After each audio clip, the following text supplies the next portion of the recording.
आज बोलेगा कि वो निरस्त की जाती हैं। उसके बावजूद यदि कोई हमारे भगवान के ऊपर आक्षेप करेगा, आरोप प्रत्यारोप करेगा, तो फिर हम संवैधानिक हिसाब से चलेंगे, हम भेजेंगे नोटिस। ये हमारी मीटिंग हुई। महाराज जी एक सवाल, परंपरा चली आ रही है। आज उन देवताओं को गाली दे करके कि यदि कोई दुकान चलाएगा तो संविधान चलने देगा क्या? संविधान से ऊपर है क्या कोई? मैं तो हूँ नहीं। वो चैलेंज देते कि आइए आप बैठिए, सनातन के जो गुरु बैठिए हमारे पास। हम तो बैठे ही हैं। वो कहते करिए डिबेट हमारे पास, बताइए आप दीजिए जवाब उनका। हम जो है महाराज जी एक सवाल, एक प्रश्न का उत्तर और एक प्रश्न का उत्तर देना चाहूंगा। आपने कहा शिवलिंग, लिंग स्त्रीलिंग में कौन सा लिंग होता है? फिर नपुंसक लिंग में कौन सा लिंग होता है? किसी के दिमाग में खराबी है जो लिंग का मतलब जननेन्द्रिय ले रहा है। लिंग का मतलब चिन्ह, सिंबल, द्योतक, प्रकाशक, चिन्ह, प्रतीकात्मक है। अब स्त्रीलिंग में कौन सा लिंग होगा? आप बताना मुझे, जो बार बार एक ही बात को पकड़ के। शिव महापुराण में वर्णन है शिवलिंग। हम आपके माध्यम से यही कहना चाहते हैं, जो वेदानुकूल है वह धर्म है, जो वेदों के प्रतिकूल है वो पाखंड है। चाहे मैं करूं, चाहे ये करे, चाहे ये करे, वो सब पाखंडी है। इसलिए वेद मत पर आओ, वेद को स्वीकार करो और वापस वेदों की ओर लौटो। लेकिन इसी में कर्मों के फल देता है और वेद विद्या का जनता के यानी मनुष्यों के कल्याण के लिए वेद विद्या का उपदेश करता है। ये 5-6 काम परमात्मा ईश्वर जो निराकार सर्वशक्तिमान टीका टिप्पणी करेगा, निंदा करेगा, असहनीय है। असत्य को किसी रूप में स्वीकार नहीं किया जाएगा। जहाँ विवाद है उसको स्वीकार भी किया जाएगा, उसमें सुधार भी किया जाएगा। शास्त्रों के नाम पर लेकर के कि आपके शास्त्रों में ये है वो है, अगर उनको दिखाई देता है तो हमसे मिले और पूरा परंपरागत पहले खुद स्वाध्याय करें और फिर हम मेन मोटो क्या करते हैं। हमारा मेन मोटो ये है, जो भी व्यक्ति श्रद्धालु भक्त भारतवासी जो हमें देख रहे हैं, सुन रहे हैं, सबको भारत माता की जय। जय जवान जय किसान। सतगुरु नानक, सतगुरु कबीर साहब, महर्षि दयानंद सरस्वती, महर्षि सुश्रुत, महर्षि चरक, ये ऋषि परंपरा का देश रहा है और सारी परंपराएं हैं। हर परंपरा का ख्याल संविधान ने रखने को कहा है। आर्टिकल 25 हमें इस बात की इजाजत देता संविधान कि हम अपने अपनी परंपरा का अपने अपने हिसाब से लालन पालन पोषण करें। ये हमारे जो पूर्व में जो हमारे पूर्वज रहे हैं, जब देश आजाद हुआ, देश का बंटवारा हुआ, उन्होंने देखा नाना प्रकार की परंपराएं, किसी की किसी में आस्था, किसी की किसी में आस्था है। लेकिन कुछ विदेशी आक्रांता आए और कुछ यहाँ के जयचंद मिल गए और कुछ विदेशी आक्रांत आए और यहाँ के जो जयचंद थे, विधाता जाने आज भी ईसाई मिशनरीज बहुत से हिंदू संगठनों को, हिंदू बाबाओं को पकड़ रखा है, उनको धन दे रही हैं और बाबा अपने निज स्वार्थ में सनातन की हानि कर रहे हैं। जनता में है आक्रोश। लेकिन मैं एक बात और कहना चाहूंगा, इस बात में मुझे कोई परहेज नहीं है। ये बात कहने में सारी दुनिया जानती है, मैं कोई अलग से नहीं। मुगल आए, बाबर आया, हमारे जनेऊ तक उतरवा लिए गए, माताओं बहनों की आबरू लूटी गई, मंदिरों को तोड़ा गया, लाइब्रेरियां जला दी गई, 6 महीने तक उनकी राख ठंडी नहीं हुई। तो क्या ये जो जनता में देख रही है, क्या इनको नहीं पता कि हमारी धार्मिक किताबों में भी छेड़खानी हुई है? कुछ शब्द, मैं एक शब्द ले रहा हूं, हिंदी में सारा देश समझेगा। रोको मत आने दो, रोको कोमा मत आने दो, रोको मत कोमा आने दो। मात्र एक कोमा को आगे पीछे करने से पूरे वाक्य की सेंस बदल गई। ऐसे ही मैक्स मुलर, मैकाले जैसे कुछ विदेशी आक्रांत आए, जिन्होंने कोमा, बिंदु, एंड वैंड करके थोड़ा थोड़ा आगे पीछे करके कुछ ऐसी चीजें परोस दी जो भगवान राम की फोटो, माता सीता और लक्ष्मण की फोटो हमारे मूल संविधान की कॉपी में लिखी गई, अंकित है फोटो। भगवान कृष्ण गीता जी का संदेश दे रहे हैं, मूल संविधान के पेजों में उनकी फोटो तस्वीर है। और राम जी को मर्यादा पुरुषोत्तम राम। आज भारत की सरकार के अंदर में मोदी सरकार ने राम मंदिर बनवाया, सारा देश जानता है। ये राम का देश, राम मंदिर आज बन रहा है। इसका मतलब राम मंदिर पहले तोड़ दिया गया था, तो हमारी किताबों को छोड़ेंगे आपको लगता है? लेकिन वेद के मंत्र में वो ज्यादा कुछ छेड़खानी नहीं कर पाए, क्योंकि वेद भीतर में थे, अंदर में, गुरु शिष्य परंपरा से। कुछ धार्मिक किताबों में छेड़खानी हुई।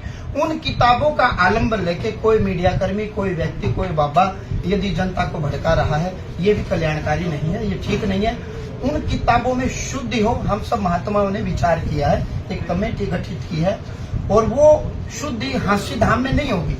ये धर्माचार्यों का काम है। हम वो बातें सभी धर्माचार्यों के पास जाएंगे जो भगवान शिव कृष्ण राम के नाम पर कथाएं करते हैं उनके पास जाएंगे, उनसे पूछेंगे कि आप शिव महापुराण की कथा करते हो या भागवत महापुराण की कथा करते हो, क्या आपको महापुराण में कोई अशुद्धि नजर नहीं आई? वो कहेंगे आई, तो अब इसको शुद्ध कैसे किया जाए, आप समर्थन दें। और ये शुद्धि करवाएंगे। शुद्धि होने के बाद मोटी मोटी जो प्रेस है, जैसे रणधीर प्रकाशन है, गीता प्रेस गोरखपुर है, खेमचंद कृष्णदास मुंबई प्रकाशन है, दिल्ली बल्ली महारान में है, सीतापुर में है, जितने भी प्रेस हैं उनमें विधिवत लीगल नोटिस भिजवाएंगे कि संत समाज का मानना ऐसा है, आज के बाद ये प्रतिलिपियां ही छापी जाएंगी और पुरानी प्रतिलिपियां संत समाज बोलेगा कि वो निरस्त की जाती हैं। उसके बावजूद यदि कोई हमारे भगवान के ऊपर आक्षेप करेगा, आरोप प्रत्यारोप करेगा, तो फिर हम संवैधानिक हिसाब से चलेंगे, हम भेजेंगे नोटिस। ये हमारी मीटिंग हुई। महाराज जी एक सवाल है, ये चीजें जो टारगेट हो रही है सनातन की ही टारगेट क्यों हो रही है? ये जो आप किताबों की बात कर रहे हो, सभी धर्मों की अलग अलग किताबें, सनातन की किताबों का टारगेट क्यों किया जा रहा है? उनके मजहब में भी होता है, उनके भी अनेकों पंथ हैं, अन्य मजहब में भी, लेकिन हमने ये चोला हमारे सनातन का पहना है, हमने पैगंबर मोहम्मद का या ईसा मसीह का चोला नहीं पहना, तो हम उनकी बात क्यों करें?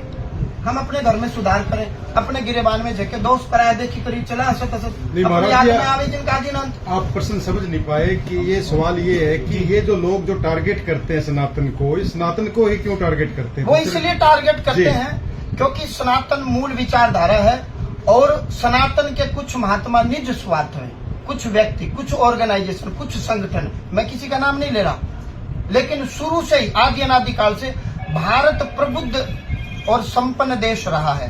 वो सारे भीखमंगे थे, नंगे थे, सब सेनाएं ले लेकर के यहीं आए, गजनवी भी यहीं आए और तैमूरलंग भी यहीं आए, बड़े बड़े आक्रांत यहीं आए। भारत की तरफ ही क्यों? क्योंकि भारत संपन्न देश रहा है, प्रबुद्ध देश रहा है, यहाँ बड़ा सोने की चिड़िया ऐसे नहीं था, इसलिए वो सारे आक्रांत यहीं आए। हम तो वेद के सिद्धांत पर थे, अहिंसा परमो धर्म, धर्म हिंसा तथैव च। हमने अपनी तरफ से कोई हिंसा नहीं की, अहिंसात्मक रहे हैं, लेकिन जब अपने धर्म के ऊपर बात आई तब हमने हथियार उठाया। भारत का एक शासक मुझे बता दो, महाराणा प्रताप, छत्रपति शिवाजी, मैं किसका नाम लूं?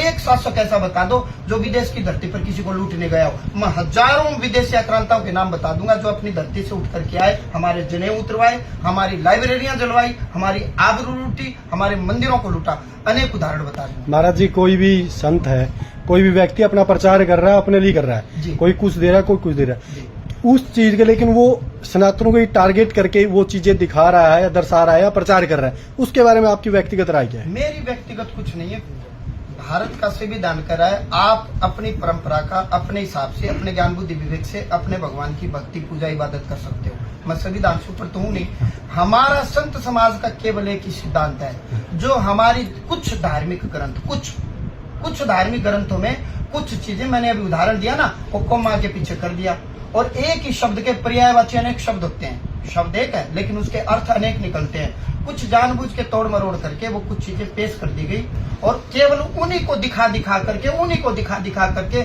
आज राम कृष्ण शिव का देश है। आदि अनादिकाल से हमारी प्राचीन परंपरा चली आ रही है। आज उन देवताओं को गाली दे करके कि यदि कोई दुकान चलाएगा तो संविधान चलने देगा क्या? संविधान से ऊपर है क्या कोई? मैं तो हूँ नहीं। वो चैलेंज देते कि आइए आप बैठिए, सनातन के जो गुरु बैठिए हमारे पास, हम तो बैठे ही हैं।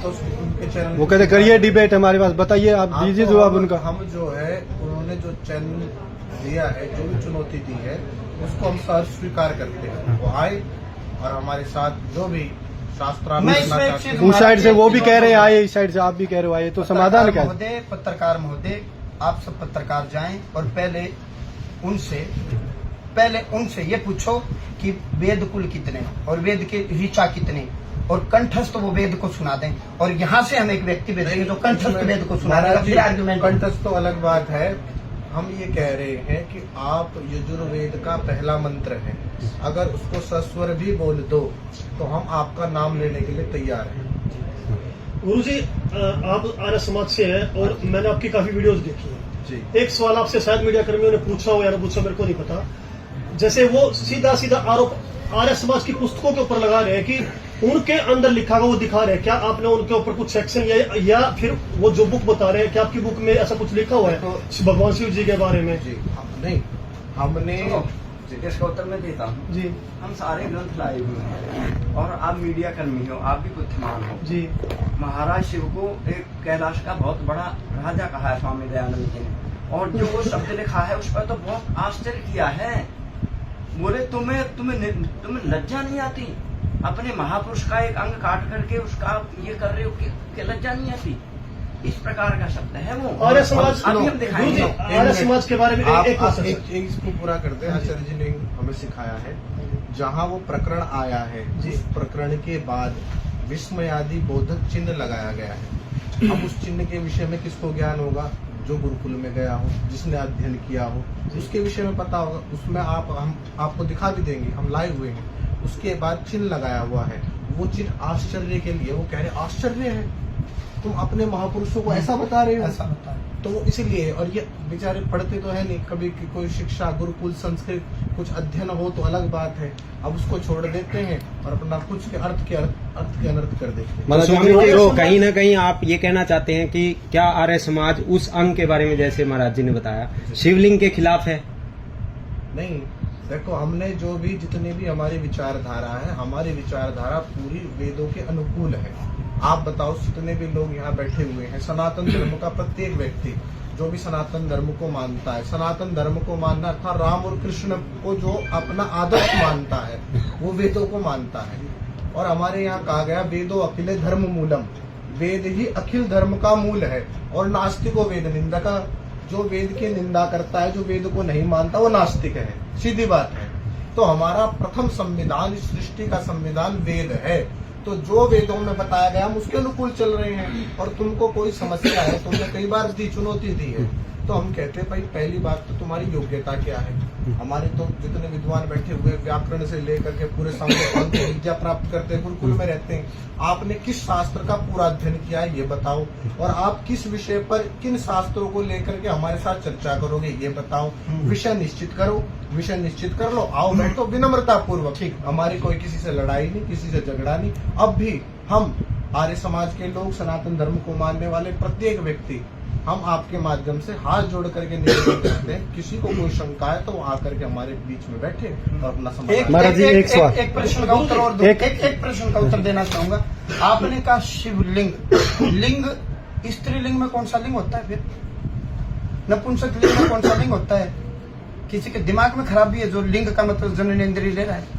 लिंग का मतलब चिन्ह, सिंबल, द्योतक, प्रकाशक, चिन्ह, प्रतीकात्मक है। अब स्त्रीलिंग में कौन सा लिंग होगा आप बताना मुझे, जो बार बार एक ही बात को पकड़ के। शिव महापुराण में वर्णन है, शिवलिंग का मतलब शिव का चिन्ह या प्रतीकात्मक लिया गया है। अब स्त्रीलिंग में कौन सा लिंग होगा बताना मुझे, विचार करके, फालतू की बातें। महाराज जी 30 तारीख के समय इनकी क्या क्रिया है? वो जैसा भी अभी होगा आपके। महाराज जी एक सवाल है, ये हमें जैसे सूचना मिली थी कि ये जो आज बातचीत हो रही है संतों के बीच में, पाखंडवाद के खिलाफ भी है, उसको लेके क्या आपके बीच में वार्ता हुई? क्योंकि मेन मुद्दा था पाखंडवाद को हटाना, उसके बारे में क्या वार्ता हुई है? जो दर्शक देख रहे हैं, पाखंड केवल मंदिर में नहीं, पाखंड केवल बाबाओं में नहीं, पाखंड केवल गुरुकुल में नहीं। पाखंड शब्द की परिभाषा बड़ी व्यापक है। एक शब्द में यदि कोई समझे तो भीतर से आप जो कुछ हो और बाहर से कुछ और होने का दिखावा करते हो, यही पाखंड है। साधु होना भी चाहिए और लगना भी चाहिए। अब साधु कौन? मुख्य धर्म के कुछ लक्षण बताए गए, 10 लक्षण मान लीजिए मुख्य सत्य, अहिंसा, दया, सोच, अप्रिग्रह, अस्थेय, क्षमा, दया, शील, संतोष। एक गुण भी आपने भीतर में धारण कर लिया तो आप धर्मात्मा हो। जो धर्मात्मा होगा वो सरलचित्त होगा, और जो सरलचित्त होगा वही साधु। एक बात, अब साधु तो है लेकिन लग नहीं रहा। लगना भी चाहिए, होना भी चाहिए और बाहर से लगना भी चाहिए। अब भीतर में कुछ और हो, बाहर में कुछ और होने का दिखावा करते हो। गर्दन घुमा के और कह दिया हनुमान जी आ गए, तो प्रूव करना हनुमान जी आ गए, सिद्ध कर। सिद्ध नहीं कर पाए तो वो नाटक है। तू ये बोल दे कि कोई पूर्वज है, तेरे से कौन प्रमाण मांगेगा? तेरा पूर्वज है, जा गंगा घाट पर मुक्ति करवा। तो मेरा कहने का भाव इतना ही, पाखंड क्या कि किसी भी चीज को, ऋषि दयानंद ने उस बात को विस्मयादिबोधक चिन्ह, तो वो हो ना जिसने हिंदी पढ़ी हो, व्याकरण पढ़ी हो। अगले को ये नहीं पता ये चिन्ह का मतलब, पूर्ण विराम का मतलब क्या, कोमा का मतलब क्या, विस्मयादिबोधक या प्रश्न चिन्ह कहाँ लगाया जाता है। उन्होंने तो हैरानी जताई कि महादेव शिव कैलाश के राजा, और उनके बारे में आप ऐसा प्रश्न कर रहे हो, यार हद होगी। इसका मतलब उनका जननेन्द्रिय यहाँ और वो वहां, तो इसका मतलब तो वो हिजड़ा हो गई। उनका मतलब कुछ और था उसी चीज को अन्य अन्य परिप्रेक्ष्य में किसी ने अपनी खींच मिटाने के लिए उसका उत्तरी को छोड़ दिया। मतलब आपका कहना है जो शिवलिंग है वो एक चिन्ह है मात्र है भगवान को प्रतीक करने का। होता बताना ना आप। महाराज जी अभी आपने एक सवाल किया कि गर्दन हिलाना, जी। काफी सारी ये चीजें होती है कि गर्दन हिलाती है, महिला भी पुरुष भी, किसके अंदर ओपरी पराई आएगी। कुछ लोग इसको ये मानते हैं कि ये चीजें होती है, कर्मों का सफल होता है, कुछ ये चीजें ये पाखंड है। आपकी क्या राय है इसके बारे में? मैं तो सिर्फ ये कह रहा हूँ, दुर्गा माता हनुमान जी किसी में नहीं आते, और वो जैसे सूर्य होता है, सूर्य की किरणें आती है, सूर्य आता है क्या किसी में? सूर्य की किरणें आती है, वाइब्स आती हैं। और तुलसीदास जी ने कहा तो ये था, जुग सहस्त्र योजन पर भानु लीलोताई मुद्र पर जानू। सौर ऊर्जा मंत्री नियामक की बात हो रही है, सौर ऊर्जा मंत्री नियामक की बात मैं आपसे पूछ रहा हूँ, जो दर्शक ठीक होंगे। सूर्य में फ्यूजन प्रोसेस होती है, आधों को तो ये नहीं पता फ्यूजन प्रोसेस होती क्या है। हाइड्रोजन गैस हीलियम में बदल रही है, हाइड्रोजन। हाँ, लेकिन यहाँ नियामक की बात हो रही है। किसकी बात हो रही है? नियामक अधिष्ठात्र देव की बात हो रही है। और बचपन में ही हनुमान जी ने ज्ञान लिया, हर कोई बचपन में लेता, ये सोच के ज्ञान लेता कि उस ज्ञान का फल अत्यंत मीठा और मधुर होगा, और गुरु से सारा ज्ञान लिया जाता था, थोड़ी लिया जाता है। तो हनुमान जी महाराज ने सौर ऊर्जा मंत्री से, नियामक देवता से सारा ज्ञान ले लिया, गुरु शिष्य परंपरा से, ये सोच करके कि उस ज्ञान का फल अत्यंत मीठा और मधुर होगा। और यहाँ उल्टी कहानियां बता दी, बोल सूर्य खा लिया और कंठ की विद्या कंठस्थ हाँ, कर ली उसको। हाँ, सारी कंठस्थ कर ली। तो यहाँ ज्ञान की बात हो रही थी सौर ऊर्जा मंत्री के साथ, क्योंकि हनुमान जी महाराज के गुरु हैं सौर ऊर्जा मंत्री, नियामक देव उनके गुरु हैं। महाराज जी जी। एक बार वो सवाल पूछते रहते हैं, कौन ब्रह्मा का पिता, कौन विष्णु की मां, शंकर का दासा कौन? इसका क्या? इसका अर्थ ये है कि ब्रह्मा शब्द, विष्णु शब्द और शिव शब्द, उसमें कौन सा धातु, कौन सा प्रत्यय, ये बता दो। अरे ब्रह्मा कौन है, शिव कौन है, विष्णु कौन है, ये कोई मनुष्य मात्र आदि थोड़ा ही है। परमात्मा के अनेक गुण कर्म स्वभाव होने से अनेक नाम है। सबसे बड़ा और सर्वत्र व्यापक होने से विश्लेर व्याप्तो धातु है विष्णु शब्द में। तो जो संसार में हर जगह व्याप्त है, इसलिए परमात्मा का नाम ही विष्णु है। शिव कल्याणे धातु से शिव शब्द की उत्पत्ति हुई है, जो सबका कल्याण करने वाला है, इसलिए परमात्मा का नाम ही शिव है। शिव कोई अलग थोड़े ही दिखा दिया, शिव ये है। तो धातु क्या है, प्रत्यय क्या है, शब्द क्या है, चिन्ह क्या है, अलंकार क्या है, जब तक उसका ज्ञान नहीं होगा तुम शास्त्रों को कैसे समझ जाओगे। इसलिए लोगों को क्या दिखा रहे हैं, बोले आओ ये देखो। अरे भैया पहले कम से कम क ख ग घ तो सीख ले, उसके बाद बात करो। पत्रकार महोदय, हमारी आज की जो संत सम्मेलन सभा है वो किसी व्यक्ति के खिलाफ नहीं है। एक बात, कौन ब्रह्मा का पिता, कौन शिव का दादा, कौन विष्णु का बाप, ये सारी चीजें महापुराण में लिखी गई है। एक बात आपको दिखाएंगे भी, बताएंगे भी, प्रमाण भी देंगे। लेकिन आज हमारी मीटिंग केवल एक थी, हमारे धर्म ग्रंथों में कुछ मिलावट है, कुछ मिलावट है। हमारे मंदिर भी तोड़े गए, हमारे देश पर आक्रमण भी हुए। आपको लगता है पुस्तकों में छेड़खानी नहीं हुई होगी? हमारी लाइब्रेरियां भी जलाई गई। ये सारा समाज मानेगा। हम उनमें शुद्धि करेंगे। हम किसी व्यक्ति के खिलाफ नहीं, हम किसी विचारधारा के खिलाफ नहीं, और हम हो भी जाएंगे तो हमारे होने से होगा भी क्या? आप जिस लगातार व्यक्ति शब्द यूज कर रहे हो, तो क्या कहीं ना कहीं महाराज जी जो व्यक्ति शब्द आप यूज कर रहे हो वो तो लगातार सनातन को टारगेट कर रहा है, आप क्यों नहीं बोल रहे? पता कौन क्या कर रहा है। केवल एक व्यक्ति विशेष के लिए नहीं, जो भी कोई भी व्यक्ति हो जो सनातन धर्म को टारगेट करेगा। सनातन धर्मी सब एक हो चुके हैं, और लोगों में ये टीस है, ये लोगों के अंदर पीड़ा है कि हमारे धर्म पर ऐसे आघात हो रहे हैं। तो आज सभी संत महात्मा हम बैठे हैं, और किसी एक व्यक्ति विशेष के लिए नहीं, अपितु आने वाले समय में जितने पत्रकार महोदय, आपकी जानकारी के लिए एक चीज और बताऊं। केवल आप तो एक मुद्दे को पकड़ के बैठ गए। अनेक व्यक्तियों ने, कि ब्रह्मा जी ने अपनी पुत्री के साथ ये किया, इंद्र ने माता हिला के साथ ये किया, अनेक वीडियो बनी हुई है जी। आप पता नहीं है कि मुद्दे को पकड़ के क्यों बैठे हो। अनेकों ने हास प्रयास किया हमारे धर्म के बारे में, अनेकों झूठी बातें। दक्षिण में कोई, मैं नाम नहीं लूंगा, कोई व्यक्ति हुए थे, उन्होंने भी सनातन पर कुठाराघात किया है। मैं नाम नहीं लूंगा, फिर मैं व्यक्तिगत हो जाऊंगा। दक्षिण भारत की मैं बात कर रहा हूँ। तो क्यों ना हम अपने गिरेबान में झांके, जहाँ कहीं अशुद्धियां, त्रुटियां हैं। चलो मुझे नहीं आती संस्कृत, आपको नहीं आती, इनको नहीं आती, उसको नहीं आती, तो क्या दुनिया में संस्कृत का कोई विद्वान रहा ही नहीं? संस्कृत लैंग्वेज का क्या व्याकरण पर किसी की पकड़ रही नहीं? ऐसा नहीं है। भारत में बड़े बड़े विद्वान हैं, बड़े बड़े धर्माचार्य हैं, जिनको वेद कंठस्थ है। हमारे गुरुजी बैठे हुए हैं, पूरे व्याकरण के विद्वान हैं, अष्टादशी से महाभाष्य पर्यंत पूरा अध्ययन आचार्य जी करा रहे हैं गुरुकुल में। तो जो शास्त्र पढ़ना चाहता है, शास्त्र की मर्यादाओं को जानना चाहता है, उसका स्वागत है। आओ अपने शास्त्रों को सीखो। महाराज जी आप भी बोल रहे थे। एक सवाल आप एक बार बताना, आप बालाजी धाम में बैठे हो और आप सबको पता है कि बालाजी को मानकर चलते हो, और कुछ लोगों के कारण जो 8-10 लोग हैं, मैं स्पेशली उसी मुद्दे पे आ रहा हूँ, जो 8-10 लोग हैं उसके कारण समाज के अंदर जिन्होंने भी उनके खिलाफ आवाज उठाई, उनके ऊपर मुकदमे दायर कर दिए, उनके पास नोटिस भेज दिए। क्या उन लोगों के खिलाफ सरकार के अंदर भी आपका अच्छा खासा रोल है और आप सभी बैठे हो, क्या सरकार उन लोगों के खिलाफ कुछ एक्शन लेगी जो बार बार गालियां देते हैं हमारे हिंदू देवता? वास्तव तो हमने एक बात इसमें एक लाइन और इसी क्वेश्चन तोड़ दिया। सवाल यही है, इसी में एक लाइन और है, आप सनातन के संत हैं तो आपकी भी जिम्मेवारी कुछ बनती होगी सनातन के लिए। तो जो सनातन को गाली देगा तो आप लोग सरकार से ये निवेदन किया है कि भाई सरकार राम और कृष्ण के नाम पर आई है, जो राम को लाए उनको लाएंगे, ये नारा लगाया गया था। लेकिन आज आप सत्ता में हैं तो जो लोग, जो ऐसे लोग जो हमारे महापुरुषों को, या उसमें कोई भी हो, जो हमारे महापुरुषों को राम पर, कृष्ण पर और सनातन धर्म पर आघात पहुंचा रहे हैं, उनके लिए भी सरकार कठोर दंड की व्यवस्था करे। और हम सब लोग सनातन धर्म को मानने वाले, राम कृष्ण को मानने वाले वेद पर एक हो चुके हैं, होंगे और भविष्य में भी प्रयास करेंगे। इसलिए हम सारे जितने भी यहाँ बैठे हुए हैं, हम आपके माध्यम से यही कहना चाहते हैं, जो वेदानुकूल है वह धर्म है, जो वेदों के प्रतिकूल है वो पाखंड है। चाहे मैं करूँ, चाहे ये करे, वो सब पाखंडी है। इसलिए वेद मत पर आओ, वेद को स्वीकार करो और वापस वेदों की ओर लौटो। लेकिन इसी में एक और मैं ऐड करूँ एक बात, हम शुद्धि भी करेंगे। जहाँ कहीं त्रुटि, आप कोई भी पुस्तक छपवाएं तो क्या आपको लगता नहीं उसमें अशुद्धि होने की संभावना है? बार बार रीप्रिंट होगी, हम उसको चेक करेंगे और जब वो शुद्धि भी हो जाएगी और हम हरियाणा में तो विशेषता ज्ञापन भी सौंपेंगे और इसमें हमें कानून की मांग करेंगे कि कानून बनाया जाए, क्योंकि हरियाणा, जहाँ हरि का आना हुआ वो हरियाणा, और यदि हरि को गालियां दी जाए, गौ माता को गालियां दी जाए, एक बात है सोचने वाली, तो क्यों नहीं कानून का प्रावधान किया जाए उसमें, चाहे मैं हूँ चाहे आप, जो भी उसके खिलाफ बोलेगा फिर वो संविधान अपने आप देखेगा। महाराज जी आप बोले। महाराज जी एक क्वेश्चन भाई एक मिनट। काफी मनमुटाव के बाद आपकी मीटिंग हुई है, तो क्या इसको सफल माने? हमारे में क्या मनमुटाव है? क्योंकि देखा गया अभी सुबह ही काफी आर्य समाज के बीच में, तो ये सब आर्य समाज, आप हम सब आर्य समाज, सुबह गेट पे आर्य बोले तो जो श्रेष्ठ, आपस में टकराव सा हुआ था। आर्य बोले तो जो श्रेष्ठ हो, आर्य बोले तो जो श्रेष्ठ हो, और अनार्य बोले तो जो श्रेष्ठ ना हो वो अनार्य होता है। तो सफल माने आज की मीटिंग? सफल ही है।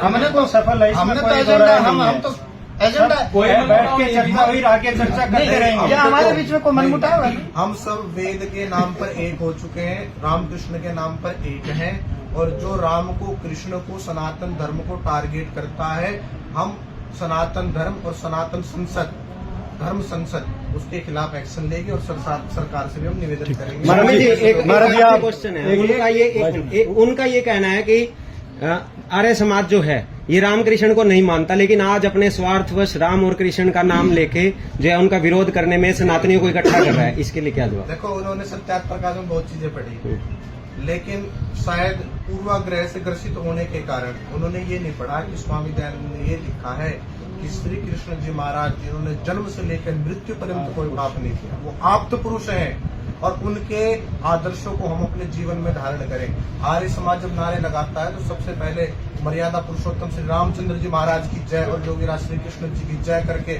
और उनके बताए हुए जो जीवन के आदर्श हैं उनको धारण करता है। लोग तो उनको, उनका जय जयकार करते हैं, उनको पूजते हैं, मानते हैं, लेकिन उनके आदर्शों को आर्य समाज अपने जीवन में धारण करता है। महाराज जी आप उनको, भगवान राम जी को, कृष्ण जी को आप संत मानते हैं, भगवान मानते हैं? महापुरुष मानते हैं।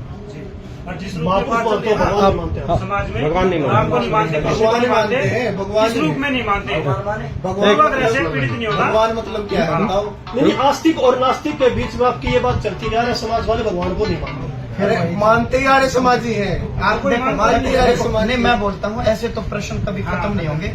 आप एक शब्द में सुन लीजिए, जो वेद को मानता वो आस्तिक और जो वेद को नहीं मानता वो नास्तिक। नास्तिक को वेद नहीं देखा है। मुस्लिम मजहब के व्यक्ति नास्तिक हैं क्योंकि वो वेद को नहीं मानते। अल्लाह को तो मानते हैं लेकिन वो वेद को नहीं मानते। क्रिश्चियन मजहब के लोग पवित्र बाइबल को मानते हैं लेकिन वो वेद को नहीं मानते, इसलिए वो नास्तिक है। जो वेद को मानता वो आस्तिक और जो वेद को नहीं मानता वो नास्तिक। इसके अलावा आर्य समाज क्या मानता, आप क्या मानते हो? यार अपनी अपनी परंपराएं हैं, कृपा करके व्यक्तिगत होने की जरूरत नहीं। महाराज जी आप अपनी बात रखिए। मानो, मैं आपकी माँ को मानू ना मानू, कोई प्रेशर है क्या? नहीं, वो दबाव है क्या? गुरु जी मुद्दा भगवान के ऊपर चला। जब इन्होंने जय बोल दी, पुरुषों में उत्तम, पुरुषोत्तम और आगे लगा दिया मर्यादा। मर्यादा पुरुषोत्तम भगवान राम की जय या मर्यादा पुरुषोत्तम श्री रामचंद्र जी की जय। जब जय बोल दी तो मान ही रहे हैं यार। नहीं, लेकिन तो इन्होंने ये कहा ना जी, स्वामी जी ने कहा कि हम ईश्वर नहीं मानते। ईश्वर कौन मानते कह रहा हैं है? अभी।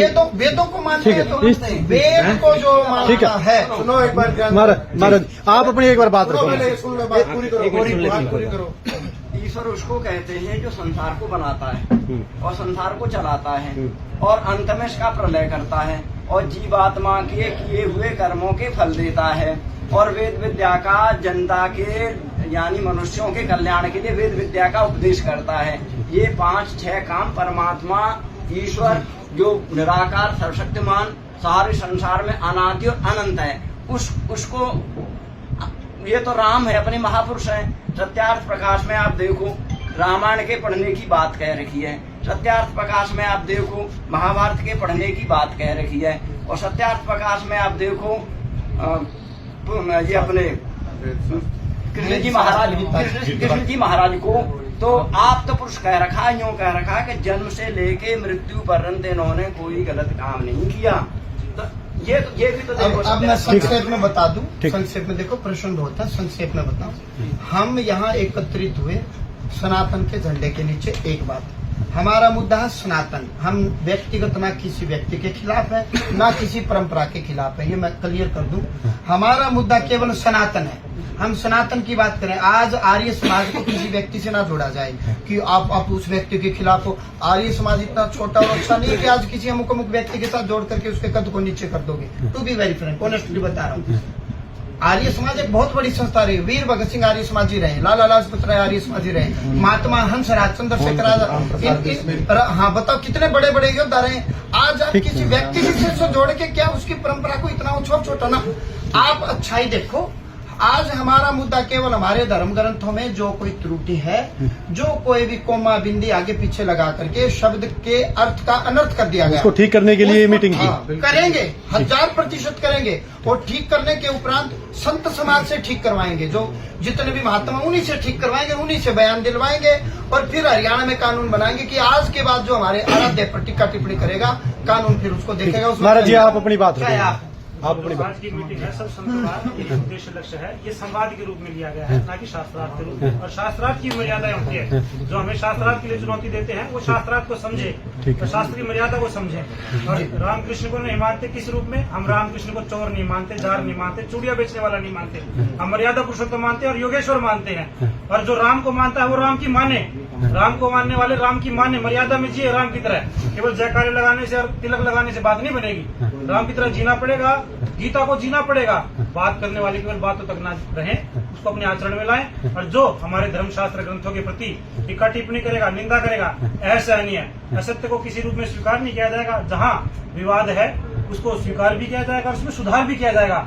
शास्त्रों के नाम पर लेकर के कि आपके शास्त्रों में ये है वो है, अगर उनको दिखाई देता है तो हमसे मिले और पूरा परंपरागत पहले खुद स्वाध्याय करें और फिर हमसे आकर के बात करें। खुद ने कुछ पढ़ा नहीं और हमें आकर के ज्ञान दे रहे हैं, ऐसा नहीं। पहले परंपरा से जुड़े, विधिवत चीजों को समझे जाए। महाराज जी ये जो सभा हुई है वो आपके आह्वान पे हुई है या धर्मेंद्र हुड्डा के आह्वान पे? ये सब के आह्वान पर हुई है। अच्छा। आपके क्या आपका आह्वान नहीं है? क्या आप नहीं चाहते कि सनातन आगे बढ़े, सनातन के खिलाफ कोई ना बोले? क्या आप नहीं चाहते?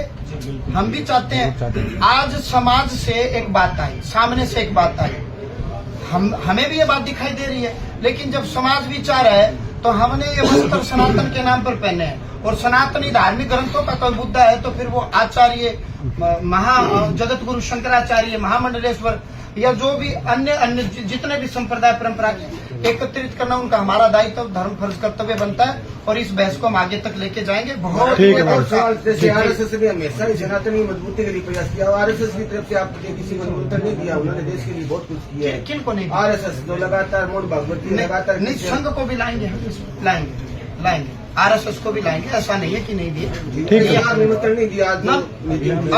अभी शुरू हुआ है, ये पहला नहीं और ये अंतिम नहीं। अभी छोटे स्तर पे मीटिंग हुई है, अभी आगे होगी। सभी सनातनियों को एक ही मैसेज देना चाहूंगा। राम कृष्ण शिव के चरित्र के बारे में कोई गलत टीका टिप्पणी करे, आपने उसकी बात पर यकीन नहीं करना है। हमारे महापुराणों में, कुछ धार्मिक ग्रंथों में, कुछ धार्मिक किताबों में विदेशी आक्रांताओं ने, जो बड़े पढ़े लिखे थे, बड़े चतुर थे, मैक्स मुलर जैसे, मैकाले जैसे लोगों ने छेड़खानी की है। सबसे बड़ा प्रमाण राम मंदिर आपके सामने बन रहा है, वो हमारी किताबों को छोड़ेंगे, बड़ी बड़ी लाइब्रेरियां जलाई गई, हमें कन्वर्ट भी किया गया। बहुत से हिंदू धर्म के अन्य कई गोत्र आपको ऐसे मिलेंगे जो खान में है। शोएब मलिक गोत्र हिंदू गोत्र है ये, लेकिन मुस्लिम में मलिक गोत्र होता ही नहीं। तो ये सब कन्वर्ट किए गए हैं। तो हमारी किताबें भी उनसे अछूती नहीं है, छोड़ी नहीं गई, उनमें कुछ मिलावट की गई है। हमारा मुद्दा केवल आज धार्मिक पुस्तकें थी, कोई व्यक्ति नहीं, कोई व्यक्तिगत कोई आश्रम नहीं। जो सनातनी है उन सबको आकर के एक मंच के नीचे, एक झंडे के नीचे हम सबको जोड़ेंगे, इकट्ठा भी करेंगे। आपका बहुत बहुत धन्यवाद, शुभकामनाएं। श्री राम।